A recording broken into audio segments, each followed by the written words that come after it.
ಓಂ ನಮಃ ಶಿವಾಯ್. ಭಾರತ್ ಮಾತಾ ಶಿವಶಕ್ತಿ ಅವತಾರ್ ಓಂ ಮಂಡಳಿ. ಮುರಳಿಯ ದಿನಾಂಕ 11/9/2025. ಬೆಳಗಿನ ತರಗತಿ ರಿವೈಸ್ ಕೋರ್ಸ್ 29/4/1968. ಮಧುರ ಮಕ್ಕಳೇ, ನಿಮಗೆ ಕೆಲವರು ಕೇಳುತ್ತಾರೆ, ಇಷ್ಟೆಲ್ಲ ಶಾಸ್ತ್ರಗಳು ಅಸತ್ಯವಾಗಿದ್ದಾವೆ ಎಂದು ಹೇಳುತ್ತೀರಲ್ಲ, ಅಸತ್ಯವಾಗಿದೆ ಏನು? ಅವರಿಗೆ ನೀವು ಸೀದಾ ಯಾರಿಗಾದರೂ ಹೌದು ಅಸತ್ಯವಾಗಿದ್ದಾವೆ ಎಂದು ಹೇಳಿದರೆ ನಿಮಗೆ ಅವರು ಕಲ್ಲು ತಗೊಂಡು ಹೊಡೆಯಲು ಪ್ರಾರಂಭ ಮಾಡುತ್ತಾರೆ.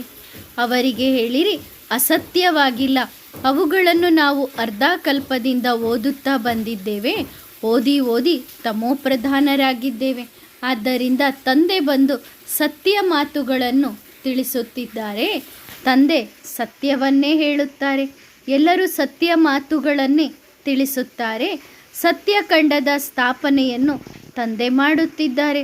ಭಾರತ ಸತ್ಯಖಂಡ ಆಗಿತ್ತು ತಾನೆ, ಈಗ ಅಸತ್ಯಖಂಡ ಆಗಿದೆ. ಪತಿತ ಪಾವನ ಜ್ಞಾನ ಸಾಗರ ಶಿವ ಭಗವಾನುವಾಚ.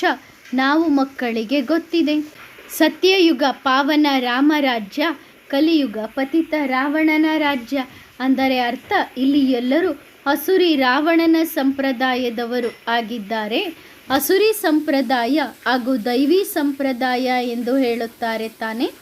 ಅಸುರಿ ಸಂಪ್ರದಾಯ ಭ್ರಷ್ಟಾಚಾರಿ ಸಂಪ್ರದಾಯ ಆಗಿದೆಯಲ್ಲವೇ?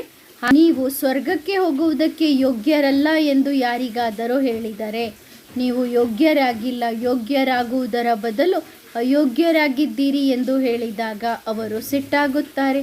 ಈ ಶಬ್ದಗಳನ್ನು ಇಲ್ಲಿಯೇ ಉಪಯೋಗಕ್ಕೆ ಬರುತ್ತದೆ. ಮಕ್ಕಳು ಇಲ್ಲಿ ಬಂದಿದ್ದೀರಿ ಅಂದ ಮೇಲೆ ನೀವು ಮಕ್ಕಳಿಗೆ ಗೊತ್ತಿದೆ, ನಾವು ಶಿವ ತಂದೆಯ ಹತ್ತಿರ ಬಂದಿದ್ದೇವೆ. ನರನಿಂದ ನಾರಾಯಣರಾಗುವುದಕ್ಕೆ, ನಾರಿಯಿಂದ ಲಕ್ಷ್ಮಿ ಆಗುವುದಕ್ಕೋಸ್ಕರ ತಂದೆಯ ಹತ್ತಿರ ಬಂದಿದ್ದೇವೆ. ಭಕ್ತಿ ಮಾರ್ಗದಲ್ಲಿ ಬಹಳಷ್ಟು ಕಥೆಗಳನ್ನು ಕೇಳುತ್ತಾ ಬಂದಿದ್ದೇವೆ. ಸತ್ಯನಾರಾಯಣನ ಕಥೆಯು ಈಗ ಪ್ರಾಕ್ಟಿಕಲ್ನಲ್ಲಿ ಕೇಳುತ್ತಿದ್ದೀರಿ. ಆದರೆ ಭಕ್ತಿ ಮಾರ್ಗದಲ್ಲಿ ಏನೆಲ್ಲ ಕಥೆಗಳನ್ನು ಕೇಳಿದ್ದೀರಿ? ಈಗ ಏನೆಲ್ಲ ನಡೆಯುತ್ತಿದೆ ಅದು ಪ್ರಾಕ್ಟಿಕಲ್ನಲ್ಲಿ ಎಲ್ಲವೂ ಆಗುತ್ತಿದೆ. ಇದನ್ನೇ ಭಕ್ತಿ ಮಾರ್ಗದಲ್ಲಿ ಗಾಯನದ ರೂಪದಲ್ಲಿ ಮಾಡುತ್ತಾ ಬಂದಿದ್ದಾರೆ. ಆದರೂ ಸಹ ನೀವು ಪೂಜಾರಿಗಳಾಗುತ್ತೀರಿ. ಈಗ ಮತ್ತೆ ನೀವೇ ಪೂಜ್ಯರು ಆಗುತ್ತಾ ಇದ್ದೀರಿ. ತಂದೆ ಹೇಳುತ್ತಾರೆ, ನೀವೇ ಪೂಜ್ಯ, ನೀವೇ ಪೂಜಾರಿಗಳು ಆಗುತ್ತೀರಿ. ಪೂಜ್ಯ ಹೇಗೆ ಆಗುತ್ತೀರಿ? ನಂತರ ಪೂಜಾರಿಗಳು ಹೇಗೆ ಆಗುತ್ತೀರಿ? ಪೂಜ್ಯ ಯಾರು ಮಾಡುತ್ತಾರೆ, ಪೂಜಾರಿಗಳನ್ನಾಗಿ ಯಾರು ಮಾಡುತ್ತಾರೆ ಎನ್ನುವುದನ್ನು ನೀವು ಮಕ್ಕಳು ತಿಳಿದುಕೊಂಡಿದ್ದೀರಿ. ಇದನ್ನೇ ಶಿಕ್ಷಣ ಎಂದು ಹೇಳಲಾಗುತ್ತದೆ. ಭಕ್ತಿ ಮಾರ್ಗದಲ್ಲಿ ಮನುಷ್ಯರು ಏನನ್ನೂ ಸಹ ತಿಳಿದುಕೊಳ್ಳುವುದಿಲ್ಲ. ಆದ್ದರಿಂದ ಕಲ್ಲು ಬುದ್ಧಿಯವರು ಎಂದು ಹೇಳಲಾಗುತ್ತದೆ. ಅಸುರಿ ಬುದ್ಧಿಯವರು. ಕವಡೆಯ ಸಮಾನನೂ ಸಹ ಈಗ ಇಲ್ಲ. ಆದ್ದರಿಂದ ವಜ್ರ ಸಮಾನ ಜನ್ಮ ಅಮರಲೋಕದ ಜನ್ಮ ಎಂದು ಹೇಳುತ್ತಾರೆ. ನೀವು ವಜ್ರ ಸಮಾನ ಆಗುತ್ತಿದ್ದೀರಿ. ನಂತರ 84 ಜನ್ಮಗಳನ್ನು ಪಡೆದುಕೊಂಡು ಕವಡೆಯ ಸಮಾನ ಆಗುತ್ತೀರಿ. ಈ ಲಕ್ಷ್ಮೀನಾರಾಯಣರು ಸಹ ಈ ಸಮಯದಲ್ಲಿ ಕವಡೆಯ ಸಮಾನ ಆಗಿದ್ದಾರೆ. ಅವರನ್ನು ಯಾಕೆ ಇಷ್ಟೊಂದು ಪೂಜೆ ಮಾಡುತ್ತಾರೆ? ಏಕೆಂದರೆ ಒಂದು ಸಮಯದಲ್ಲಿ ಅವರು ವಜ್ರ ಸಮಾನ ಆಗಿದ್ದಂಥವರು. ಅಂತಹ ಆತ್ಮ ಎಲ್ಲಿಗೆ ಹೋಯಿತು? ಈ ಲಕ್ಷ್ಮೀನಾರಾಯಣರ ಶರೀರ ಯಾರಿಗೆ ಸಿಕ್ಕಿತ್ತೋ ಆ ಆತ್ಮಗಳು ಈಗ ಎಲ್ಲೋಗಿದ್ದಾರೆ? ಅಂದರೆ ಅವರೂ ಸಹ ಪುನರ್ಜನ್ಮವನ್ನು ಪಡೆದುಕೊಳ್ಳುತ್ತಾ ಹಳ್ಳಿಯ ಹುಡುಗರಾಗಿದ್ದಾರೆ. ಎಲ್ಲಿ ಅವರು ವಿಶ್ವದ ಮಾಲೀಕರು, ಎಲ್ಲಿ ಹಳ್ಳಿಯ ಹುಡುಗ?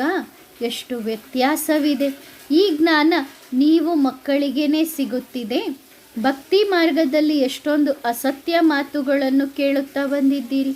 ಕಲ್ಪದ ಆಯುಷನ್ನು ಎಷ್ಟೊಂದು ದೀರ್ಘವಾಗಿ ಮಾಡಿಟ್ಟಿದ್ದಾರೆ. ಇದು ಚೈತನ್ಯ ವೃಕ್ಷವಾಗಿದೆ. ಇದರ ಆಯುಷು ಲಕ್ಷಾಂತರ ವರ್ಷಗಳು ಇರಲು ಸಾಧ್ಯವಿಲ್ಲ. ನಾವು ಮಕ್ಕಳಿಗೆ ಈಗ ಜ್ಞಾನ ಸಿಕ್ಕಿದೆ. ನಾವು ಮಕ್ಕಳಿಗೆ ಗೊತ್ತಿದೆ, ನಾವು ನಿಜವಾಗಲೂ ಮೊದಲು ಮಂಗಗಳ ಸೈನ್ಯದವರು ಆಗಿದ್ದವರು. ಈ ಮಂಗಗಳ ಮೂಲಕನೇ ತಂದೆ ಈ ರಾವಣನ ರಾಜ್ಯವನ್ನು ಸಮಾಪ್ತಿ ಮಾಡಿಸಿ ಹೊಸ ಜಗತ್ತನ್ನು ಕಟ್ಟಿಸುತ್ತಾರೆ. ನಾವು ಮಕ್ಕಳಿಗೆ ಗೊತ್ತಿದೆ, ಆದಿ ಸನಾತನ ದೇವಿ ದೇವತಾ ಧರ್ಮದ ರಾಜ್ಯವನ್ನು ನಾವು ಯೋಗಬಲದಿಂದ ಸ್ಥಾಪನೆ ಮಾಡುತ್ತಿದ್ದೇವೆ. ಬಾಹುಬಲದಿಂದ ಯಾರೂ ಸಹ ಇಡೀ ವಿಶ್ವದ ಮೇಲೆ ರಾಜ್ಯ ಮಾಡಲು ಸಾಧ್ಯವಿಲ್ಲ. ಈಗ ಕ್ರಿಶ್ಚಿಯನ್ ಧರ್ಮ ಒಂದೇ ಎಷ್ಟು ದೊಡ್ಡದಿದೆ. ಮುಕ್ಕಾಲು ಭಾಗ ಜಗತ್ತಿನ ಮೇಲೆ ಕ್ರಿಶ್ಚಿಯನ್ ಧರ್ಮದವರು ಹೇಗೆ ರಾಜ್ಯ ಮಾಡುತ್ತಿದ್ದರು? ಭಿನ್ನ ಭಿನ್ನ ಸಹೋದರರೇ ಬಾಹುಬಲದಿಂದ ರಾಜ್ಯ ಮಾಡುತ್ತಿದ್ದರು ಎಂದು ಹೇಳುತ್ತಾರೆ. ಅಥವಾ ಯುದ್ಧ ಮಾಡುತ್ತಾ ಯುದ್ಧದ ಮೂಲಕ ರಾಜ್ಯವನ್ನು ಗೆದ್ದು ಅವರು ರಾಜ್ಯ ಮಾಡಿದರು ಎಂದು ಹೇಳುತ್ತಾರೆ. ಆಫ್ರಿಕಾ, ಚೀನಾ, ಜಪಾನ್, ಹಿಂದೂಸ್ತಾನ್ನಲ್ಲಿ ಹೇಗೆ ಇವರುಗಳ ರಾಜ್ಯ ಇತ್ತು. ಆದರೆ ಬಾಹುಬಲದಿಂದ ಇಡೀ ವಿಶ್ವದ ಮೇಲೆ ರಾಜ್ಯ ಮಾಡಲು ಸಾಧ್ಯವಿಲ್ಲ. ಈಗ ನೀವು ಮಕ್ಕಳಿಗೆ ಇಡೀ ವಿಶ್ವದ ರಾಜ್ಯ ಸಿಗಲಿದೆ. ನೀವು ಯಾವಾಗ ಇರುತ್ತೀರಿ ಆಗ ಅನ್ಯ ಯಾವ ಧರ್ಮವೂ ಇರುವುದಿಲ್ಲ. ಇದು 5,000 ವರ್ಷಗಳ ಮಾತಾಗಿದೆ. ತಂದೆ ಹೇಳುತ್ತಾರೆ, ನಾನು ನಿಮಗೆ ರಾಜ್ಯವನ್ನು ಕೊಟ್ಟು ಹೋಗಿದ್ದೆ. ನೀವು ಎಲ್ಲವನ್ನೂ ಖರ್ಚು ಮಾಡಿಕೊಂಡು ನಿಮ್ಮ ಹಣವನ್ನೆಲ್ಲ ಹಾಳು ಮಾಡಿಕೊಂಡು ಈಗ ಭಿಕಾರಿಗಳಾಗಿದ್ದೀರಿ. ನಿಮಗೇನೆ ನಾಚಿಕೆ ಆಗುತ್ತದೆ. ಈ ಮಾತುಗಳನ್ನು ಕೇಳಿದಾಗ ನಿಮ್ಮ ಮುಖ ಹಳದಿ ಆಗುತ್ತೆ. ಇವರಿಗೂ ಸಹ ಗೊತ್ತಿದೆ ಭಾರತ ವಿಶ್ವದ ಮಾಲೀಕ ಆಗಿತ್ತು. ಈಗ ಕಂಗಾಲರಾಗಿದ್ದಾರೆ. ಎಲ್ಲರೂ ಭಿಕ್ಷೆಯನ್ನು ಬೇಡುತ್ತಿದ್ದಾರೆ. ನಾಚಿಕೆಯೂ ಆಗುವುದಿಲ್ಲ. ಭಾರತ ಏನು 100% ನಿರ್ವಿಕಾರಿಯಾಗಿತ್ತು, ಅದೇ ಈಗ 100% ವಿಕಾರಿಯೂ ಆಗಿದೆ. ದವಸ ಧಾನ್ಯಗಳನ್ನು ಹೊರಗಡೆಯಿಂದ ತೆಗೆದುಕೊಳ್ಳುತ್ತಾ ಇದ್ದಾರೆ. ಇಲ್ಲ ಅಂದರೆ ಮೊದಲು ಭಾರತದಿಂದಲೇ ವಿದೇಶದವರು ದವಸ ಧಾನ್ಯಗಳನ್ನು ತೆಗೆದುಕೊಂಡು ಹೋಗುತ್ತಿದ್ದರು. ಬಹಳ ದವಸ ಧಾನ್ಯಗಳು ಭಾರತದಲ್ಲಿ ಇತ್ತು. ಈಗ ರಿಟರ್ನ್ ಎಲ್ಲವನ್ನು ಕೊಡುತ್ತಿದ್ದಾರೆ. ರಿಟರ್ನ್ ಕೊಡುವ ಸೇವೆ ಮಾಡುತ್ತಿದ್ದಾರೆ. ಎಷ್ಟು ದವಸ ಧಾನ್ಯಗಳು ಹೊರಗಡೆಯಿಂದ ಬರುತ್ತಿದೆ. ಸಾಕಷ್ಟು ಬೆಳೆಯನ್ನು ದವಸ ಧಾನ್ಯಗಳನ್ನು ತೆಗೆದುಕೊಳ್ಳುತ್ತಿದ್ದಾರೆ. ಆದರೆ ಇಲ್ಲಿ ಬಹಳಷ್ಟು ಬೆಳೆಯನ್ನು ಬೆಳೆಯುತ್ತಿದ್ದೇವೆ ಎಂದು ಕೆಲವರು ಹೇಳುತ್ತಾ ಇದ್ದಾರೆ. ಆದರೆ ನೀವು ಮಕ್ಕಳಿಗೆ ಗೊತ್ತಿದೆ, ಇಲ್ಲಿ ಅಕಾಲ ಬರಲಿದೆ. ಪ್ರಾಕೃತಿಕ ಆಪತ್ತುಗಳು ಸಹ ಜಾಸ್ತಿ ಆಗುತ್ತದೆ. ನಾವು ಮಕ್ಕಳು ಇರುವುದಕ್ಕೋಸ್ಕರ ಹೊಸ ಪವಿತ್ರ ಜಗತ್ತು ಅವಶ್ಯವಾಗಿ ಬೇಕು. ನಾವೀಗ ಅದಕ್ಕೋಸ್ಕರ ಪುರುಷಾರ್ಥ ಮಾಡುತ್ತಿದ್ದೇವೆ. ರಚಯಿತ ಹಾಗೂ ರಚನೆಯ ಜ್ಞಾನವನ್ನು ತಂದೆಯೇ ನಾವು ಮಕ್ಕಳಿಗೆ ತಿಳಿಸುತ್ತಿದ್ದಾರೆ. ಮೊದಲು ನೀವು ಮಕ್ಕಳು ಸಹ ತಿಳಿದುಕೊಂಡಿರಲಿಲ್ಲ. ಯಾವುದೇ ಶರೀರಧಾರಿಗಳಿಗೆ ಈ ಜ್ಞಾನ ಗೊತ್ತಿರಲಿಲ್ಲ. ಈಗ ತಂದೆ ಬಂದಿದ್ದಾರೆ. ನಾವು ಆತ್ಮಾಭಿಮಾನಿಗಳಾಗಬೇಕು ಎನ್ನುವುದು ನೀವು ಮಕ್ಕಳಿಗೆ ಗೊತ್ತಿದೆ. ಎಷ್ಟು ಆತ್ಮಾಭಿಮಾನಿಗಳು ಜ್ಞಾನಪೂರ್ಣರಾಗುತ್ತೀರಿ ಅಷ್ಟೇ ಶ್ರೇಷ್ಠ ಪದವಿಯನ್ನು ಪಡೆದುಕೊಳ್ಳುತ್ತೀರಿ. ಇದರಲ್ಲಿಯೇ ಮಾಯೆಯ ಯುದ್ಧ ನಡೆಯುತ್ತದೆ. ಬಾಕಿ ಕೌರವ ಪಾಂಡವರ ಯುದ್ಧ ಇಲ್ಲ. ಅದು ಕೌರವ ಸಂಪ್ರದಾಯ, ಇದು ಪಾಂಡವ ಸಂಪ್ರದಾಯ. ನಿಮ್ಮ ಸೇನಾಪತಿ ಯಾರಾಗಿದ್ದಾರೆ? ಯಾರು ವಿಶ್ವದ ಮಾಲೀಕ ಇದ್ದಾರೆ ಅವರೇ ನಮ್ಮ ಸೇನಾಪತಿಯಾಗಿದ್ದಾರೆ. ವಾಸ್ತವದಲ್ಲಿ ವಿಶ್ವದ ಮಾಲೀಕರು ಆಗುವುದಿಲ್ಲ. ತಂದೆ ವಿಶ್ವದ ಮಾಲೀಕ ಆಗುವುದಿಲ್ಲ. ನೀವು ಮಕ್ಕಳನ್ನು ವಿಶ್ವದ ಮಾಲೀಕರನ್ನಾಗಿ ಮಾಡುತ್ತಾರೆ. ಈಗ ನಿಮ್ಮ ಬುದ್ಧಿಯಲ್ಲಿ ಸಂಪೂರ್ಣ ಸೃಷ್ಟಿ ಚಕ್ರ ತಿರುಗುತ್ತಿದೆ. ನಿಮ್ಮ ಹೆಸರೇ ಸ್ವದರ್ಶನ ಚಕ್ರಧಾರಿಯಾಗಿದೆ. ಪ್ರಜಾಪಿತ ಬ್ರಹ್ಮ ಮುಖವಂಶಾವಳಿ ಸರ್ವೋತ್ತಮ ಬ್ರಾಹ್ಮಣ ಕುಲಭೂಷಣರು. ದೇವತೆಗಳಿಗಿಂತಲೂ ಸಹ ನಿಮ್ಮ ಕುಲ ಬಹಳ ಶ್ರೇಷ್ಠ ಆಗಿದೆ. ನೀವು ಜುಟ್ಟಿಗಿಂತಲೂ ಸಹ ಬಹಳ ಶ್ರೇಷ್ಠ ಇದ್ದೀರಿ. ವಿರಾಟ ರೂಪವನ್ನು ತೋರಿಸಿದ್ದಾರಲ್ಲವೇ, ಅದರಲ್ಲಿ ಜುಟ್ಟನ್ನು ಮೇಲೆ ಆರಿಸಿದ್ದಾರೆ. ಅಂದರೆ ವಿರಾಟ ರೂಪದಲ್ಲಿ ಜುಟ್ಟನ್ನೂ ಸಹ ತೋರಿಸಿಲ್ಲ, ಹಾಗೆ ತಂದೆಯನ್ನು ತೋರಿಸಿಲ್ಲ. ಯಾರೆಲ್ಲ ದೇವತೆಗಳು, ಕ್ಷತ್ರಿಯರು, ವೈಶ್ಯರು, ಶೂದ್ರವರ್ಣದವರು 4 ವರ್ಣಗಳನ್ನು ವಿರಾಟ ರೂಪದಲ್ಲಿ ತೋರಿಸಿದ್ದಾರೆ. ಏಕೆಂದರೆ ಇವರ ವಂಶಾವಳಿ ಇರುತ್ತದೆ ತಾನೇ. ಬ್ರಾಹ್ಮಣ ಕುಲ ಬಹಳ ಸಣ್ಣದು. ಇದರ ಬಗ್ಗೆ ಯಾರಿಗೂ ಸಹ ಗೊತ್ತಿಲ್ಲ. ಮಾಲೆಯನ್ನು ತಿರುಗಿಸುತ್ತಾ ಅದರಲ್ಲಿ ಯಾವಾಗ ಜೋಡಿ ಮಣಿ ಬರುತ್ತದೆ ಅದಕ್ಕೆ ನಮಸ್ಕಾರ ಮಾಡುತ್ತಾರೆ. ಆ ಜೋಡಿ ಮಣಿಯನ್ನು ಬ್ರಹ್ಮ, ಸರಸ್ವತಿ ಅಥವಾ ಲಕ್ಷ್ಮೀನಾರಾಯಣ ಎಂದು ತಿಳಿಸಬೇಕಾಗುತ್ತದೆ. ಯಾವುದೇ ವಿದ್ವಾಂಸರು ಆಚಾರ್ಯರು ತ್ರಿಮೂರ್ತಿಗಳ ಅರ್ಥವನ್ನು ತಿಳಿಸಲು ಸಾಧ್ಯವಿಲ್ಲ. ಬ್ರಹ್ಮ ಎಷ್ಟೊಂದು ಸಾಧಾರಣವಾಗಿದ್ದಾರೆ ಹಾಗೂ ವಿಷ್ಣುವನ್ನು ಸಹ ಎಷ್ಟೊಂದು ಶೃಂಗಾರ ಮಾಡಲಾಗಿದೆ. ಇವರ ಸಂಬಂಧದ ಬಗ್ಗೆ ಎಂದು ಯಾರೂ ತಿಳಿಸಲು ಸಾಧ್ಯವಿಲ್ಲ. ನೀವು ಮಕ್ಕಳು ತಕ್ಷಣ ತಿಳಿಸುತ್ತೀರಿ. ಈ ಬ್ರಹ್ಮನೇ 1 ಸೆಕೆಂಡಿನಲ್ಲಿ ವಿಷ್ಣು ಆಗುತ್ತಾರೆ. ವಿಷ್ಣು ಬ್ರಹ್ಮ ಆಗುವುದಕ್ಕೆ 84 ಜನ್ಮಗಳು ಹಿಡಿಯುತ್ತದೆ. 5000 ವರ್ಷಗಳು ಇದೆ ತಾನೆ. ಇದು 84 ಜನ್ಮಗಳ ಚಕ್ರ ಆಗಿದೆ. ಆದರೆ ಶಂಕರನಿಗೋಸ್ಕರ ತಂದೆ ತಿಳಿಸುತ್ತಿದ್ದಾರೆ. ಇಂತಹ ಯಾವ ಮಾತು ಶಂಕರನಿಗೆ ಇಲ್ಲ. ಕೊರಳಲ್ಲಿ ಸರ್ಪದ ಮಾಲೆಯನ್ನು ನೋಡಿ ಪಾರ್ವತಿಯೇ ಎದುರುತ್ತಾಳೆ ಎಂದು ಹೇಳುತ್ತಾರೆ. ಆದರೆ ಅದೇ ಶಂಕರನ ಮೇಲೆ ಎಷ್ಟೊಂದು ಆರೋಪಗಳನ್ನು ಹಾಕುತ್ತಾರೆ. ಆ ಶಂಕರನೂ ಸಹ ದತ್ತೂರನ್ನು ತಿನ್ನುತ್ತಿದ್ದ, ಭಂಗಿಯನ್ನು ಸೇದುತ್ತಿದ್ದ, ಭಂಗಿಯನ್ನು ಕುಡಿಯುತ್ತಿದ್ದ ಎಂದು ಹೇಳುತ್ತಾರೆ. ಇವರು ವಿನಾಶ ಮಾಡುತ್ತಾರೇನೋ? ವಿನಾಶ ಮಾಡುವುದು ಪಾಪದ ಕೆಲಸವಾಗಿದೆ. ಇದೆಲ್ಲವೂ ಅಸತ್ಯ ಮಾತುಗಳನ್ನು ತಿಳಿಸುತ್ತಿದ್ದಾರೆ. ಅಸುರಿ ಸಂಪ್ರದಾಯದವರು ಆಗಿದ್ದಾರಲ್ಲವೇ. ಯಾವ ವಿಜ್ಞಾನದಿಂದ ಸುಖ ಸಿಗುತ್ತದೆ, ಅದೇ ವಿಜ್ಞಾನದ ಅಹಂಕಾರದಿಂದ ದುಃಖವೂ ಸಿಗುತ್ತದೆ. ಏರೋಪ್ಲೇನ್ ಎಷ್ಟೊಂದು ಸುಖಕ್ಕೋಸ್ಕರ ಕಂಡುಹಿಡಿದಿದ್ದಾರೆ. ಅದೇ ಏರೋಪ್ಲೇನ್ ಕೆಳಗೆ ಬಿದ್ದಾಗ ಎಲ್ಲವೂ ಸಮಾಪ್ತಿಯಾಗುತ್ತದೆ. ಯಾವ ಪ್ರೂಫೂ ಕೂಡ ಇರುವುದಿಲ್ಲ. ಸತ್ಯಯುಗದಲ್ಲಿ ಸಂಪೂರ್ಣ ಪ್ರೂಫ್ ಆಗಿ ಇರುತ್ತವೆ ಎಂದು ಹಾಳಾಗುವುದಿಲ್ಲ, ಎಂದು ಕೆಳಗೆ ಬೀಳುವುದೂ ಇಲ್ಲ. ಆ ವಸ್ತುಗಳು ಹಳೆಯದಾದಾಗ ಆ ವಸ್ತುಗಳನ್ನು ನಾಶ ಮಾಡುತ್ತಾರೆ. ದುಃಖದ ಹೆಸರು ಇರುವುದಿಲ್ಲ. ಇಲ್ಲಿ ಸುಖದ ಜೊತೆಗೆ ದುಃಖವೂ ಇದೆ. ತಂದೆ ನಮಗೆ ಯಾವುದೇ ತೊಂದರೆಯನ್ನು ಕೊಡುವುದಿಲ್ಲ. ತಂದೆಯನ್ನು ಕೂಗಿ ಕರೆಯುತ್ತಾ ಬಂದಿದ್ದೇವೆ. ತಂದೆ, ತಾವು ದಯಾಹೃದಯಿಯಾಗಿದ್ದೀರಿ. ನೀವು ನಮ್ಮನ್ನು ಪಾವನರನ್ನಾಗಿ ಮಾಡಲು ಬನ್ನಿರಿ ಎಂದು ತಂದೆಯನ್ನು ಕೂಗಿ ಕರೆದಿದ್ದೇವೆ. ನೀರಿಗೆ ಈ ರೀತಿ ಕರೆಯುವುದಿಲ್ಲ. ನೀರನ್ನು ಕುಡಿಯುತ್ತೇವೆ. ಆ ನೀರಿನಲ್ಲಿಯೂ ಸಹ ಎಷ್ಟೊಂದು ಕಸವನ್ನು ಹಾಕುತ್ತೇವೆ. ಇದೇ ನದಿಗಳು ಸತ್ಯಯುಗದಿಂದ ಹರಿಯುತ್ತಾ ಬಂದಿದ್ದಾವೆ.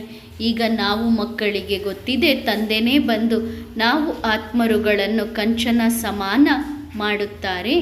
ಆತ್ಮ ಕಂಚನವಾದಾಗ ಶರೀರವೂ ಸಹ ಕಂಚನವಾದದ್ದು ಸಿಗುತ್ತದೆ. ನಂತರ ಅದರಲ್ಲಿ ಕಲ್ಮಶಗಳು ಸೇರಿದಾಗ ಸತೋಪ್ರಧಾನರಿಂದ ಸತೋ ಸಾಮಾನ್ಯರು ಆಗುತ್ತೇವೆ.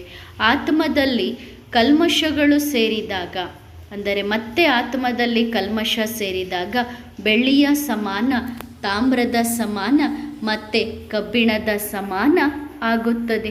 ಯಾವಾಗ ಸಂಪೂರ್ಣ ಹೊಳಪು ಹೋಗುತ್ತದೆ ಆಗ ಮತ್ತೆ ತಂದೆ ಬಂದು ಪವಿತ್ರರನ್ನಾಗಿ, ಹೊಳಪಿನವರನ್ನಾಗಿ, ಅಂದರೆ ಸಂಪೂರ್ಣ ಪವಿತ್ರರನ್ನಾಗಿ ಮಾಡುತ್ತಾರೆ. ಅದರಲ್ಲಿ ಎಂದೂ ಸಹ ಮತ್ತೆ ತುಕ್ಕು ಸೇರಬಾರದು. ಆ ರೀತಿ ಸ್ವಚ್ಛ ಮಾಡುತ್ತಾರೆ. ಸೂಜಿಯ ಉದಾಹರಣೆಯನ್ನು ತಂದೆ ಕೊಡುತ್ತಾರಲ್ಲವೇ. ಆತ್ಮ ಎಷ್ಟು ಸಣ್ಣ ಬಿಂದುವಾಗಿದೆ. ಆತ್ಮದ ಬಗ್ಗೆಯೂ ತಿಳಿದುಕೊಳ್ಳಬೇಕು. ಅದರಲ್ಲಿ 84 ಜನ್ಮಗಳ ಪಾತ್ರ ಅವಿನಾಶಿಯಾಗಿದೆ. ಆತ್ಮನೂ ಅವಿನಾಶಿ, ಆತ್ಮನ ಪಾತ್ರನೂ ಅವಿನಾಶಿಯಾಗಿದೆ. ಅದ್ಭುತ ಆಗಿದೆ ತಾನೆ. ಎಲ್ಲಕ್ಕಿಂತ ಜಾಸ್ತಿ ಪ್ರಾಕೃತಿಕ ಆತ್ಮ ಎಂದು ಹೇಳಲಾಗುತ್ತದೆ. ಎಲ್ಲ ವಸ್ತುಗಳೂ ಇದ್ದಾವೆ, ಎಲ್ಲವೂ ಪ್ರಕೃತಿಯಿಂದ ಬಂದದ್ದೇ. ಆದರೆ ಎಲ್ಲಕ್ಕಿಂತ ಜಾಸ್ತಿ ಪ್ರಾಕೃತಿಕ ಆತ್ಮ ಬಹಳ ಸಣ್ಣದಾಗಿದೆ. ಈ ಸಣ್ಣದಾದ ಆತ್ಮದಲ್ಲಿ 84 ಜನ್ಮಗಳ ಪಾತ್ರ ಇದೆ. ಭ್ರುಕುಟಿಯ ಮಧ್ಯದಲ್ಲಿ ಆತ್ಮ ನಕ್ಷತ್ರದ ಸಮಾನ ಹೊಳೆಯುತ್ತದೆ. ಅದಕ್ಕೆ ತಿಲಕವನ್ನು ಸಹ ಹಣೆಗೆನೇ ಇಡುತ್ತಾರೆ. ಆತ್ಮವನ್ನು ಈ ಕಣ್ಣಿನಿಂದ ನೋಡಲು ಸಾಧ್ಯವಿಲ್ಲ. ಆತ್ಮ ಇಷ್ಟು ಸಣ್ಣದಾದ ಆತ್ಮದಲ್ಲಿ 84 ಜನ್ಮಗಳ ಪಾತ್ರ ಇದೆ. ಅದ್ಭುತ ತಾನೆ. ತಂದೆಯ ವಿನಃ ಅನ್ಯರು ಯಾರೂ ಈ ಮಾತನ್ನು ತಿಳಿದುಕೊಳ್ಳಲು ಸಾಧ್ಯವಿಲ್ಲ. ಈ ಮಾತುಗಳನ್ನು ನೀವು ಅನ್ಯರಿಗೆ ತಿಳಿಸಲು ಹೋದಾಗ ನಿಮ್ಮ ಕಲ್ಪನೆ ಎಂದು ಹೇಳುತ್ತಾರೆ. ಒಳ್ಳೆಯದು, ಭಲೆ ಪರಮಾತ್ಮನ ರೂಪವನ್ನಾದರೂ ತಿಳಿಸಿರಿ. ಯಾರು ಕೇಳುತ್ತಾರೆ ಅವರು ಪರಮಾತ್ಮ ಎಷ್ಟೊಂದು ತೇಜೋಮಯವಾಗಿದ್ದಾನೆ ಎಂದು ಹೇಳುತ್ತಾರೆ. ಅದಕ್ಕೆ ಅರ್ಜುನನ ಉದಾಹರಣೆಯನ್ನು ಕೊಡುತ್ತಾರೆ. ತಂದೆ ಏನಾದರೂ ಹೇಳುತ್ತಾರೇನೋ, ಅಂದರೆ ಬ್ರಹ್ಮ ತಂದೆ ಈ ರೀತಿ ಎಂದಾದರೂ ಹೇಳಿದ್ದಾರೇನೋ, ಭಗವಂತ ಇಂತಹ ರೂಪವನ್ನು ನೀನು ತೋರಿಸುತ್ತಿದ್ದೀಯ, ನಾನು ಅದನ್ನು ಸಹನೆ ಮಾಡಿಕೊಳ್ಳಲು ಸಾಧ್ಯವಿಲ್ಲ ಎಂದು ಹೇಳಿದ್ದಾರೇನೋ. ನಾನು ಪರಮಾತ್ಮನನ್ನೂ ಸಹ ನೋಡಿಲ್ಲ, ಆತ್ಮವನ್ನು ನೋಡುತ್ತೇನೆ. ಆತ್ಮ ಯಾವಾಗ ಸಾಕ್ಷಾತ್ಕಾರವಾಗುತ್ತದೆ ಆಗ ಪವಿತ್ರ ಆತ್ಮವಾಗಿರುತ್ತದೆ. ಆತ್ಮ ಪವಿತ್ರ ಮತ್ತು ಪರಮಾತ್ಮನೂ ಸಹ ಪವಿತ್ರ, ಇಬ್ಬರಲ್ಲಿ ಯಾವ ವ್ಯತ್ಯಾಸವೂ ಇಲ್ಲ. ಆತ್ಮನೂ ಸಹ ಪವಿತ್ರವಾಗಿ ಮನೆಗೆ ಹೋಗುತ್ತದೆ. ತಂದೆ ಮತ್ತು ಮಕ್ಕಳಲ್ಲಿ ಯಾವ ವ್ಯತ್ಯಾಸ ಇರುವುದಿಲ್ಲ. ಕೇವಲ ಪರಮಾತ್ಮ ಜನನ ಮರಣ ರಹಿತ ಆಗಿದ್ದಾರೆ. ಪರಮಾತ್ಮನಲ್ಲಿ ಜ್ಞಾನ ಇದೆ. ನಾವು ಮಕ್ಕಳು ಜನನ ಮರಣ ಚಕ್ರದಲ್ಲಿ ಬರುತ್ತೇವೆ. ತಂದೆ ಹೇಳುತ್ತಾರೆ, ನನ್ನ ಸಾಕ್ಷಾತ್ಕಾರವೇ ನಿಮಗೆ ಆದರೂ ಸಹ ಅದರಿಂದ ಏನು ಲಾಭವಿದೆ? ಆತ್ಮನೂ ಸಹ ಬಹಳ ಸಣ್ಣದಾಗಿದೆ, ತಂದೆಯೂ ಸಹ ಬಹಳ ಸಣ್ಣ ರೂಪದಲ್ಲಿ ಇದ್ದಾರೆ. ಶಿಷ್ಯ ಗುರುವಿನ ಪಕ್ಕದಲ್ಲಿ ಕುಳಿತುಕೊಂಡರು ಅಥವಾ ಗುರು ಬಂದು ಶಿಷ್ಯನ ಪಕ್ಕದಲ್ಲಿ ಕುಳಿತುಕೊಂಡರು, ಏನಾಗುತ್ತದೆ? ಒಂದೇ. ಅದೇ ರೀತಿ ಇದು ಆಗಿದೆ.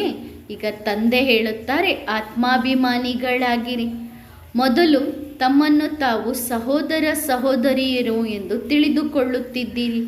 ಆದರೆ ಇದರಿಂದಲೂ ಸಹ ವಿಕಾರಿ ದೃಷ್ಟಿ ಬರುವುದನ್ನು ನೋಡಿದೆನು. ಆದರೆ ಈಗ ತಂದೆ ಹೇಳುತ್ತಿದ್ದಾರೆ, ಈ ಸಹೋದರ ಸಹೋದರಿ ಎನ್ನುವ ದೃಷ್ಟಿಗಿಂತಲೂ ಮೇಲೆ ಬಂದು ಸಹೋದರ ಸಹೋದರ ಪರಸ್ಪರರನ್ನು ಸಹೋದರ ಸಹೋದರ ಎಂದು ತಿಳಿದುಕೊಳ್ಳಿರಿ. ಆತ್ಮ ಎಂದು ತಿಳಿದಾಗ ನಾಮರೂಪದಲ್ಲಿ ಬರುತ್ತೇವೆ. ಇದು ಬಹಳ ದೊಡ್ಡ ಗುರಿಯಾಗಿದೆ. ವಿಶ್ವದ ಮಾಲೀಕರಾಗುವುದು ಇದು ಏನು ಕಡಿಮೆ ಏನು? ನಾವು ಮಕ್ಕಳಿಗೂ ಸಹ ಗೊತ್ತಿದೆ. ಈಗ 84 ಜನ್ಮಗಳ ಚಕ್ರವನ್ನು ಸುತ್ತು ಹಾಕಿ ನಾವು ಪೂರ್ಣ ಮಾಡಿದ್ದೇವೆ. ಮನುಷ್ಯರು 84 ಲಕ್ಷ ಯೋನಿಗಳನ್ನು ತಿಳಿಸಿದ್ದಾರೆ. ಎಲ್ಲರೂ ಘೋರವಾದ ಕತ್ತಲಿನಲ್ಲಿ ಇದ್ದಾರೆ. ತಂದೆ ತಿಳಿಸುತ್ತಿದ್ದಾರೆ, ಈ ಕಲ್ಪದ ಆಯುಷ್ಯ 5000 ವರ್ಷಗಳದ್ದಾಗಿದೆ. ಈಗ ಇದು ಪುರುಷೋತ್ತಮ ಸಂಗಮ ಯುಗ ಆಗಿದೆ. ನೀವು ಮಕ್ಕಳು ಹೇಳುತ್ತೀರಿ, ನಾವು ಎಷ್ಟೆಲ್ಲ ಶಾಸ್ತ್ರಗಳನ್ನು ಓದಿದ್ದೇವೆ, ಅದೆಲ್ಲವೂ ಸುಳ್ಳೇನು ಎಂದು ನಿಮಗೆ ಕೆಲವರು ಕೇಳುತ್ತಾರೆ. ನೀವು ಸೀದಾ ಅವರಿಗೆ ಹೌದು ಅದು ಸುಳ್ಳು ಎಂದು ಯಾರಿಗಾದರೂ ಹೇಳಿದರೆ ಅವರು ಕಲ್ಲು ತಗೊಂಡು ಹೊಡೆಯಲು ಪ್ರಾರಂಭ ಮಾಡುತ್ತಾರೆ. ಅವರಿಗೆ ಹೇಳಿರಿ, ಅದು ಸುಳ್ಳಲ್ಲ, ನಾವು ಅದನ್ನು ಅರ್ಧಕಲ್ಪದಿಂದ ಓದುತ್ತಾ ಬಂದಿದ್ದೇವೆ. ಓದಿ ತಮೋಪ್ರಧಾನರಾಗಿದ್ದೇವೆ. ಆದ್ದರಿಂದ ತಂದೆ ಬಂದು ಸತ್ಯವನ್ನು ತಿಳಿಸುತ್ತಿದ್ದಾರೆ. ಆ ತಂದೆಗೇನೆ ಟ್ರುತ್ ಎಂದು ಹೇಳಲಾಗುತ್ತದೆ, ಸತ್ಯತೆಯ ಸಾಗರ ಎಂದು ಹೇಳಲಾಗುತ್ತದೆ. ಈಗ ತಂದೆ ಸತ್ಯವನ್ನೇ ತಿಳಿಸುತ್ತಿದ್ದಾರೆ. ಸತ್ಯಖಂಡದ ಸ್ಥಾಪನೆಯನ್ನು ಮಾಡುತ್ತಿದ್ದಾರೆ. ಭಾರತ ಸತ್ಯಖಂಡವಾಗಿತ್ತು, ಈಗ ಅಸತ್ಯಖಂಡವಾಗಿದೆ. ನೀವು ಮಧುರಾತಿ ಮಧುರ ಮಕ್ಕಳಿಗೆ ಗೊತ್ತಿದೆ, ನಾವು ರಾಜ್ಯವನ್ನು ಪಡೆದುಕೊಳ್ಳುವುದು ಹಾಗೂ ಕಳೆದುಕೊಳ್ಳುವುದು ಈ ಆಟವನ್ನು ಆಡುತ್ತಿದ್ದೇವೆ. ಜ್ಞಾನಚಿತೆಯ ಮೇಲೆ ಕುಳಿತುಕೊಳ್ಳುವುದರಿಂದ ರಾಜ್ಯವನ್ನು ಪಡೆದುಕೊಳ್ಳುತ್ತೇವೆ. ಕಾಮಚಿತೆಯ ಮೇಲೆ ಕುಳಿತುಕೊಳ್ಳುವುದರಿಂದ ರಾಜ್ಯವನ್ನು ಕಳೆದುಕೊಳ್ಳುತ್ತೇವೆ. ಈ ನಾಟಕದ ಆಟ ಭಾರತದಲ್ಲಿಯೇ ಇದೆ. ಉಳಿದವರದೆಲ್ಲರದು ಸೈಡ್ ಸೀನ್ ಆಗಿದೆ. ತಮ್ಮ ಧರ್ಮ ಬಹಳ ಸುಖ ಕೊಡುವಂಥದ್ದು. ಆದರೂ ಸಹ ತಮ್ಮ ಧರ್ಮದ ಮಾತನ್ನು ಬಿಟ್ಟು ಅನ್ಯ ಧರ್ಮದ ಮಾತುಗಳನ್ನು ಯಾಕೆ ಮಾತನಾಡುತ್ತೀರಿ? ದೇವತಾ ಧರ್ಮದ ಚಿಹ್ನೆಗಳು ಇದೆ ತಾನೆ. ಆಲದ ಮರದ ಉದಾಹರಣೆಯನ್ನು ತಿಳಿಸಿರಿ. ಎಲ್ಲ ಧರ್ಮನೂ ಸಹ ಇದೆ, ಆದರೆ ಇವೆಲ್ಲವೂ ನಮ್ಮ ಆದಿ ಸನಾತನ ದೇವಿ ದೇವತಾ ಧರ್ಮದ ಬ್ರಾಂಚಸ್ ಆಗಿ. ಆಲದ ಮರದ ವೃಕ್ಷನೂ ಸಹ ಅದ್ಭುತವಾಗಿದೆ. ಆಲದ ಮರ ಬಹಳ ದೊಡ್ಡದಾಗಿರುತ್ತದೆ, ಆದರೆ ಬೇರುಗಳು ಇರುವುದಿಲ್ಲ. ನಮ್ಮ ಆದಿ ಸನಾತನ ದೇವಿ ದೇವತಾ ಧರ್ಮದ ಫೌಂಡೇಶನ್ ಏನಿದೆ ಅದು ಈಗ ಇಲ್ಲ. ಉಳಿದಂಥ ಎಲ್ಲ ಧರ್ಮಗಳು ಇದ್ದಾವೆ. ತಂದೆ ಹೇಳುತ್ತಾರೆ, ನಾನು ಬಂದಿರುವುದೇ ಆದಿ ಸನಾತನ ದೇವಿ ದೇವತಾ ಧರ್ಮವನ್ನು ಸ್ಥಾಪನೆ ಮಾಡಲು, ಅನ್ಯ ಎಲ್ಲ ಧರ್ಮವನ್ನು ಸಮಾಪ್ತಿ ಮಾಡಲು. ಅಲ್ಲಿ ಭಕ್ತಿಯ ಹೆಸರು ಇರುವುದಿಲ್ಲ. ತಂದೆ ಹೇಳುತ್ತಾರೆ, ಎಲ್ಲರಿಗಿಂತ ಜಾಸ್ತಿ ಭಕ್ತಿ ನಾನು ಹಾಗೂ ನೀವು ಮಕ್ಕಳು ಮಾಡಿದ್ದೀರಿ. ಯಾವ ಮಕ್ಕಳು ಬಹಳ ಚೆನ್ನಾಗಿ ಜ್ಞಾನವನ್ನು ಧಾರಣೆ ಮಾಡಿಕೊಂಡು ಅನ್ಯರಿಗೆ ಮಾಡಿಸುತ್ತಾರೆ, ಅವರೇ ಮೊದಲು ಭಕ್ತಿಯಲ್ಲೂ ಇದ್ದವರು. ಅವ್ಯಭಿಚಾರಿ ಶಿವ ತಂದೆಯ ಭಕ್ತಿಯನ್ನು ಅವರೇ ಮೊದಲು ಮಾಡಿದ್ದರು. ಯಾರು ಈ ಸಮಯದಲ್ಲಿ ಬಹಳ ಬುದ್ಧಿವಂತ ಮಕ್ಕಳಿದ್ದಾರೆ, ಅವರು ಬಹಳಷ್ಟು ಭಕ್ತಿಯನ್ನು ಮಾಡಿದ್ದಾರೆ. ಅನ್ಯರು ನಂಬರ್ ವಾರಾಗಿದ್ದಾರೆ. ಎಲ್ಲರೂ ಸತ್ಯಯುಗದಲ್ಲಿ ಬರುವುದಿಲ್ಲ. ಯಾರು ಸತ್ಯಯುಗದಲ್ಲಿ ಕೊನೆಯಲ್ಲಿ ಬರುವವರು ಇದ್ದಾರೆ, ಅವರೂ ಸಹ ಈಗಲೇ ಈ ಜ್ಞಾನಕ್ಕೆ ಬರುತ್ತಾರೆ. ಆದರೆ ಅವರು ಸ್ವರ್ಗದಲ್ಲಿ ಬರಲು ಸಾಧ್ಯವಿಲ್ಲ. ಇದು ಸಹ ಬಹಳ ಲೆಕ್ಕಾಚಾರವಿದೆ. ಇದು ಸಹ ಈಗ ನೀವು ಮಕ್ಕಳು ಕೇಳುತ್ತಿದ್ದೀರಿ. ಆದರೆ ಇಲ್ಲಿ ಜ್ಞಾನವನ್ನು ಕೇಳಿ ಮತ್ತೆ ಮನೆಗೆ ಹೋದರೆ, ಉದ್ಯೋಗ ವ್ಯವಹಾರಗಳಲ್ಲಿ ತೊಡಗಿದಾಗ ತಂದೆ ಕೊಟ್ಟಂತಹ ಸಂಪೂರ್ಣ ಜ್ಞಾನವನ್ನು ಮರೆತು ಬಿಡುತ್ತೇವೆ. ನಿಮ್ಮ ಜೋಳಿಗೆ ಖಾಲಿಯಾಗುತ್ತದೆ. ಟೀಚರ್ ಎಲ್ಲರಿಗೂ ಒಂದೇ ರೀತಿ ಓದಿಸುತ್ತಾರೆ. ಕೆಲವರು ಯೋಗಯುಕ್ತರಾಗಿ ಜ್ಞಾನವನ್ನು ಕೇಳುವುದಿಲ್ಲ. ಆಗ ತಮ್ಮ ಜೋಳಿಗೆಯಲ್ಲಿ ಜ್ಞಾನ ಉಳಿಯುವುದಿಲ್ಲ, ಜೋಳಿಗೆ ಖಾಲಿಯಾಗುತ್ತದೆ. ಜೋಳಿಗೆಯಿಂದ ತಂದೆ ಕೊಟ್ಟಂತಹ ಜ್ಞಾನ ಸೋರಿ ಹೋಗುತ್ತದೆ. ತಂದೆಯಂತೂ ಎಲ್ಲರ ಜೋಳಿಗೆಯನ್ನು ತುಂಬಿಸುತ್ತಾರೆ. ಟೀಚರ್ ಮಾತ್ರ ಏಕರಸವಾಗಿ ಎಲ್ಲ ಮಕ್ಕಳಿಗೂ ಓದಿಸುತ್ತಾರೆ. ಆದರೆ ಕೆಲವರು ಫೇಲ್ ಆಗುತ್ತಾರೆ, ಇನ್ನು ಕೆಲವರು ಸ್ಕಾಲರ್ಶಿಪ್ಪನ್ನು ಪಡೆದುಕೊಳ್ಳುತ್ತಾರೆ. ಆದರೆ ಸ್ಕಾಲರ್ಶಿಪ್ ಪಡೆದುಕೊಳ್ಳುವ ರೀತಿಯಲ್ಲಿ ಮಕ್ಕಳು ಓದಬೇಕು. ನಾವು ಮಕ್ಕಳೇ ಹೇಳುತ್ತೇವೆ, ನಾವು ಬಂದಿರುವುದೇ ನರನಿಂದ ನಾರಾಯಣ, ನಾರಿಯಿಂದ ಲಕ್ಷ್ಮಿಯಾಗುವುದಕ್ಕಾಗಿ. ತಂದೆ ಸತ್ಯನಾರಾಯಣನ ಕಥೆಯನ್ನು, ಸತ್ಯ ಜ್ಞಾನವನ್ನು ನಾವು ಮಕ್ಕಳಿಗೆ ತಿಳಿಸುತ್ತಿದ್ದಾರೆ.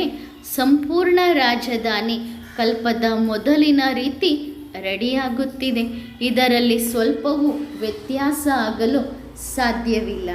ಕೆಲವರು ಕೇಳುತ್ತಾರೆ, ಇಷ್ಟೆಲ್ಲ ಬೆಟ್ಟಗಳನ್ನು ಒಡೆದು ಬೆಟ್ಟಗಳನ್ನೆಲ್ಲ ಕರಗಿಸಿ ಇಷ್ಟು ದೊಡ್ಡ ದೊಡ್ಡ ಮನೆಗಳನ್ನೆಲ್ಲ ಕಟ್ಟಿದ್ದಾರೆ, ಮತ್ತೆ ಈ ದೊಡ್ಡ ದೊಡ್ಡ ಪರ್ವತಗಳು ಹೇಗೆ ರೆಡಿಯಾಗುತ್ತವೆ ಎಂದು. ಅರೆ, ಇದು ನಾಟಕ ಚಕ್ರ ಪುನರಾವರ್ತನೆಯಾಗುತ್ತದೆ. ಮತ್ತೆ ಮೊದಲಿನ ರೀತಿಯೇ ರಿಪೀಟ್ ಆಗುತ್ತದೆ. ಸೋಮನಾಥ ಮಂದಿರವನ್ನೂ ಸಹ ಕಟ್ಟಬೇಕಾಗುತ್ತದೆ. ಗಣಿಗಳು ಸಹ ಎಲ್ಲ ಭರ್ಪೂರಾಗಿರುತ್ತವೆ. ಈಗ ಭೂಮಿಯೂ ಸಹ ಕಲ್ಲು ಭೂಮಿಯಾಗಿದೆ. ಈ ಕಲ್ಲು ಭೂಮಿಯಲ್ಲಿ ದವಸ ಧಾನ್ಯಗಳನ್ನು ಬೆಳೆದರೂ ಸಹ ಅಷ್ಟೊಂದು ಸ್ವಾದಿಷ್ಟವಾಗಿ ಇಲ್ಲ. ಈ ಜ್ಞಾನ ತಂದೆಯೇ ನಾವು ಮಕ್ಕಳಿಗೆ ಕೊಡುತ್ತಿದ್ದಾರೆ. ಅನ್ಯ ಎಲ್ಲ ಭಕ್ತಿಯಾಗಿದೆ. ಜನ್ಮ ಜನ್ಮಾಂತರದಿಂದ ಭಕ್ತಿಯನ್ನು ಮಾಡುತ್ತಾ ಬಂದಿದ್ದೀರಿ. ಜ್ಞಾನ ಈ ಒಂದು ಅಂತಿಮ ಜನ್ಮದಲ್ಲಿ ತಂದೆಯೇ ನಾವು ಮಕ್ಕಳಿಗೆ ಕೊಡುತ್ತಾರೆ. ಜ್ಞಾನದಿಂದ ಸದ್ಗತಿ ಸಿಗುತ್ತದೆ, ಜ್ಞಾನದಿಂದ ರೆಕ್ಕೆಗಳು ಸಿಗುತ್ತದೆ. ಆದರೆ ಈಗ ಎಲ್ಲರಲ್ಲೇ ರೆಕ್ಕೆಗಳು ತುಂಡಾಗಿದ್ದಾವೆ. ರೆಕ್ಕೆಗಳು ತುಂಡಾಗಿರುವ ಕಾರಣದಿಂದ ಆತ್ಮ ಮೇಲೆ ಹಾರಲು ಸಾಧ್ಯವಿಲ್ಲ. ಘೋರವಾದ ಕತ್ತಲಿನಲ್ಲಿ ಇದ್ದಾರೆ ತಾನೆ. ಎಲ್ಲರ ಆತ್ಮ ಜ್ಯೋತಿ ನಂದಿ ಹೋಗಿದೆ. ತಂದೆಯ ಎದುರಿಗೆ ಕುಳಿತಾಗ, ತಂದೆಯ ನೆನಪಿನಲ್ಲಿ ಕುಳಿತಾಗ ನಿಮ್ಮ ಬ್ಯಾಟ್ರಿ ತುಂಬುತ್ತದೆ. ಆದರೆ ಎಲ್ಲರೂ ತಂದೆಯೊಂದಿಗೆ ಯೋಗವನ್ನು ಜೋಡಿಸಲು ಕುಳಿತುಕೊಳ್ಳುತ್ತಾರೇನೋ? ತಂದೆಯ ಎದುರಿಗೆ ಕುಳಿತರೂ ಸಹ ಬುದ್ಧಿ ಎಲ್ಲೆಲ್ಲೋ ಓಡಿ ಹೋಗುತ್ತದೆ. ಭಕ್ತಿಯಲ್ಲಿಯೂ ಸಹ ಇದೇ ರೀತಿ ಆಗುತ್ತದೆ. ಕೆಲವರು ವಿರಳವಾಗಿ ಭಕ್ತಿಯನ್ನು ಮಾಡುತ್ತಾರೆ, ಇನ್ನು ಕೆಲವರು ನವದಾ ಭಕ್ತಿಯನ್ನು ಮಾಡುತ್ತಾರೆ. ಆಗಲೇ ಸಾಕ್ಷಾತ್ಕಾರವಾಗುತ್ತದೆ. ಸಾಕ್ಷಾತ್ಕಾರವಾದಾಗ ಕೆಲವರು ಭಗವಂತನನ್ನು ಪಡೆದುಕೊಂಡೆವು, ಭಗವಂತ ಸಿಕ್ಕರು ಎಂದು ಹೇಳುತ್ತಾರೆ. ಆದರೆ ತಂದೆ ಹೇಳುತ್ತಾರೆ, ಭಗವಂತನನ್ನು ಯಾರೂ ಪಡೆದುಕೊಂಡಿಲ್ಲ. ಕೇವಲ ನೀವು ಪಟ್ಟ ಪರಿಶ್ರಮಕ್ಕೆ ಸಾಕ್ಷಾತ್ಕಾರ ಆಗಿದೆ. ಭಾವನೆಗೆ ಬಾಡಿಗೆ ಸಿಕ್ಕಿದೆ ಅಷ್ಟೇ. ಇದು ಯಾವುದೇ ಶಿಕ್ಷಣ ಅಲ್ಲ. ಇಲ್ಲಿ ಶಿಕ್ಷಣ ಇದೆ. ತಂದೆಯೇ ಬಂದು ಮಧುರಾತಿ ಮಧುರ ಆತ್ಮಗಳಿಗೆ ಓದಿಸುತ್ತಿದ್ದಾರೆ. ತಂದೆ ಹೇಳುತ್ತಿದ್ದಾರೆ, ನಾನು ಪತಿತ ಪಾವನ ಆಗಿದ್ದೇನೆ, ನನ್ನೊಬ್ಬನನ್ನೇ ನೆನಪು ಮಾಡಿರಿ. ತಂದೆಯೂ ಸಹ ಮಕ್ಕಳನ್ನು ನೆನಪು ಮಾಡುತ್ತಾರೆ. ಯಾರು ಬಹಳ ಚೆನ್ನಾಗಿ ನೆನಪಿನ ಯಾತ್ರೆಯಲ್ಲಿ ಹಾಗೂ ಸೇವೆಯಲ್ಲಿ ಇರುತ್ತಾರೆ ಅಂತಹ ಮಕ್ಕಳನ್ನು ತಂದೆಯೂ ಸಹ ನೆನಪು ಮಾಡುತ್ತಾರೆ. ಇಂತಿಂಥ ಮಕ್ಕಳನ್ನು ತಂದೆ ನೆನಪು ಮಾಡಿಕೊಳ್ಳುತ್ತಾರೆ. ಅವರ ಆತ್ಮ ಹಾಗೂ ಶರೀರನೂ ಸಹ ತಂದೆಗೆ ನೆನಪಿಗೆ ಬರುತ್ತದೆ. ಶರೀರದ ವಿನಃ ಆತ್ಮವನ್ನು ನೆನಪು ಮಾಡಲು ಹೇಗೆ ಸಾಧ್ಯ? ಮೊದಲು ಶರೀರ, ನಂತರ ಆತ್ಮ. ಅಂದರೆ ಯಾರನ್ನಾದರೂ ನೆನಪು ಮಾಡಿಕೊಂಡರೆ ಮೊದಲು ಅವರ ಶರೀರ, ನಂತರ ಆತ್ಮ. ಮೊದಲು ಆತ್ಮದ ನೆನಪು ಮಾಡಬೇಕು, ನಂತರ ಶರೀರದ ನೆನಪು ಬರಬೇಕು. ಉದಾಹರಣೆಗೆ ಮನೋಹರ, ಕುಮಾರಿಕಾ, ಮೋಹನಿ ಇವರೆಲ್ಲರೂ ಬಹಳ ಚೆನ್ನಾಗಿ ನೆನಪು ಮಾಡುತ್ತಾರೆ, ಬಹಳ ಸೇವೆಯನ್ನು ಮಾಡುತ್ತಾರೆ. ಸೇವೆಯ ವಿನಃ ಇವರು ಇರಲು ಸಾಧ್ಯವಿಲ್ಲ. ಹೇಗೆ ತಂದೆಯು ಸೇವೆ ಮಾಡುತ್ತಾ ಬಂದಿದ್ದಾರೆ, ಸೇವೆಯ ವಿನಃ ತಂದೆಯೂ ಇರಲಿಲ್ಲ. ಏನಾದರೂ ಆಗಲಿ ತಂದೆ ಅವಶ್ಯವಾಗಿ ಮುರುಳಿಯನ್ನು ತಿಳಿಸುತ್ತಾರೆ. ಹಾಸ್ಪಿಟಲ್ನಲ್ಲಿ ಇದ್ದರೂ ಸಹ 2-4 ದಿನ ಕೆಲವೊಮ್ಮೆ ಮುರುಳಿ ನುಡಿಸಲು ಆಗುತ್ತಿರಲಿಲ್ಲ. ಆಗ ಪತ್ರವನ್ನು ಬರೆಯುತ್ತಿದ್ದರು. ಅದು ಸಹ ಹೇಗೆ ಎಂದರೆ ತಂದೆ ಮುರುಳಿ ನುಡಿಸಿದ್ದಾರೆ ಎನ್ನುವ ರೀತಿಯಲ್ಲಿ ಪತ್ರ ಬರೆಯುತ್ತಿದ್ದರು. ಅಂದರೆ ಅಷ್ಟು ಚಂದ ಎಲ್ಲರಿಗೂ ಅನುಭವವಾಗುತ್ತಿತ್ತು. ಮುರುಳಿಯನ್ನು ಜ್ಞಾನ ಎಂದು ಹೇಳಲಾಗುತ್ತದೆ, ಅದು ಶಿಕ್ಷಣವಾಗಿದೆ. ತಂದೆ ಹೇಳುತ್ತಾರೆ, ನಾನು ಸುಪ್ರೀಂ ಶಿಕ್ಷಕ ಆಗಿದ್ದೇನೆ, ಸುಪ್ರೀಂ ತಂದೆಯಾಗಿದ್ದೇನೆ. ಲೌಕಿಕ ತಂದೆ ದೊಡ್ಡವರು ಅಥವಾ ಪಾರಲೌಕಿಕ ತಂದೆ ದೊಡ್ಡವರು? ಲೌಕಿಕ ತಂದೆಯೂ ಸಹ ಪಾರಲೌಕಿಕ ತಂದೆಯನ್ನು ನೆನಪು ಮಾಡುತ್ತಾರೆ ತಾನೆ. ಅಂದ ಮೇಲೆ ಪಾರಲೌಕಿಕ ತಂದೆ ದೊಡ್ಡವರಾಗಿದ್ದಾರೆ. ಒಳ್ಳೆಯದು.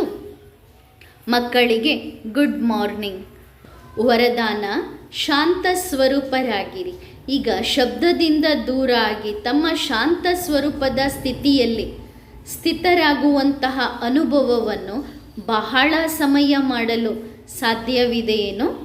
ಎಷ್ಟು ಲಾಸ್ಟ್ ಸ್ಟೇಜ್ ಅಂದರೆ ಅರ್ಥ ಕರ್ಮಾತೀತ ಸ್ಥಿತಿಗೆ ಸಮೀಪ ಬರುತ್ತೀರಿ, ಅಷ್ಟೇ ಶಬ್ದದಿಂದ ದೂರ ಶಾಂತ ಸ್ವರೂಪದ ಸ್ಥಿತಿಯಲ್ಲಿ ಅಧಿಕ ಪ್ರಿಯರಾಗುತ್ತೀರಿ. ಅತೀಂದ್ರಿಯ ಸುಖವೂ ಸಹ ಅನುಭೂತಿಯಾಗುತ್ತದೆ. ಅಂದರೆ ಶಾಂತಿಯಲ್ಲಿ ಇದ್ದಂಥ ಸ್ಥಿತಿಯನ್ನು ಬಂಗಾರ ಯುಗದ ಸಮಾನ ಸ್ಥಿತಿ ಎಂದು ಹೇಳಲಾಗುತ್ತದೆ. ಇದಕ್ಕೋಸ್ಕರ ಒಂದು ಶಬ್ದವನ್ನು ನೆನಪಿಟ್ಟುಕೊಳ್ಳಿರಿ: ಬ್ಯಾಲೆನ್ಸ್. ಪ್ರತಿಯೊಂದು ಸಂಕಲ್ಪ, ಕರ್ಮ, ಸಂಬಂಧ ಹಾಗೂ ಸಂಪರ್ಕದಲ್ಲಿ ಬ್ಯಾಲೆನ್ಸ್ ಇರಬೇಕು. ಒಳ್ಳೆಯದು. ಓಂ ನಮಃ ಶಿವಾಯ.